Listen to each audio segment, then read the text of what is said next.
Hi everyone, Taylor here from Accounting Therapy. Today we are going to be doing an initial review for 1099 vendors and who you may need to request a W-9 from in QuickBooks Desktop.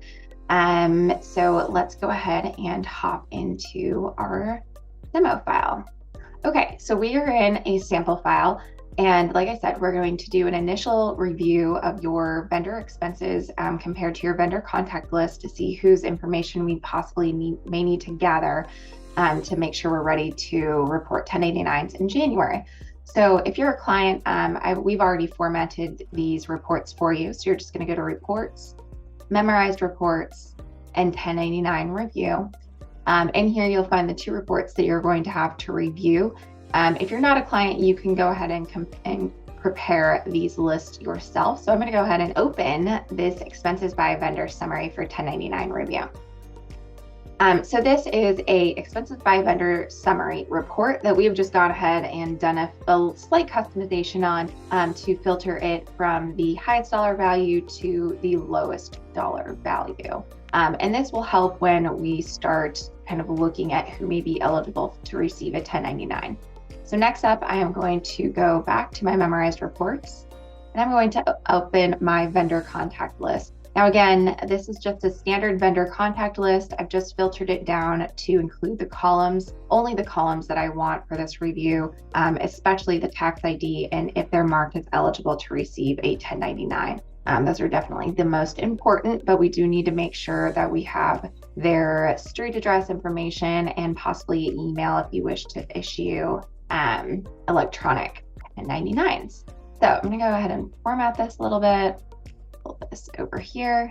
Okay, so looking at these two reports side by side, first we want to review this vendor summary, expenses by vendor summary report. So if you're a client, we have already given you a quick high level of who may be eligible to receive a 1099, specifically the 1099 NEC, non-employee compensation, and the 1099 miscellaneous form. If you need further review on that information, please feel free to visit the IRS website and specifically the instructions for these forms. They go into great detail. So knowing that our 1099 will focus on the NEC right now, is going to be eligible for $600 or more. This sorting level makes it really easy. We can just go ahead and rule out anybody that's below this $600 mark and really just focus on these four vendors right here. To see if they may be eligible to receive a 1099. So I'm not going to go into who and who would not be eligible in this demo. This is just so you can review and kind of compare and contrast these lists. So actually, all four of these vendors in this demo file would be eligible to receive a 1099. So from here, we want to compare what's in this list to who is marked as eligible to receive 1099. So from a brief kind of overview, I can see Nolan Hardware Supplies is marked as eligible. So we have their street, their city, state, zip. We don't have an email, so we might want to go ahead and add that, but we do have their tax ID and they are marked as yes, eligible for 1089. Same thing with Robert Carr Masonry, right? So we have their street address, their full mailing address, their tax ID number, and that they're marked as eligible. We, again, just need that email address if we wish. So we really would need to focus on Guestman's Nursery as well as Connor Garden Supplies. And so once you send them a W-9, we'll go ahead and update their vendor contact card in QuickBooks Desktop. And the way that we do that is we come to Vendors, Vendor Center, and you can just type here. All right. And we're going to go ahead and edit. And you can see Connor actually already has his mailing address. We just need the tax ID information. So if you go ahead and click into this tax settings, I actually already have Connor's tax ID, so I'm just going to go ahead and enter it.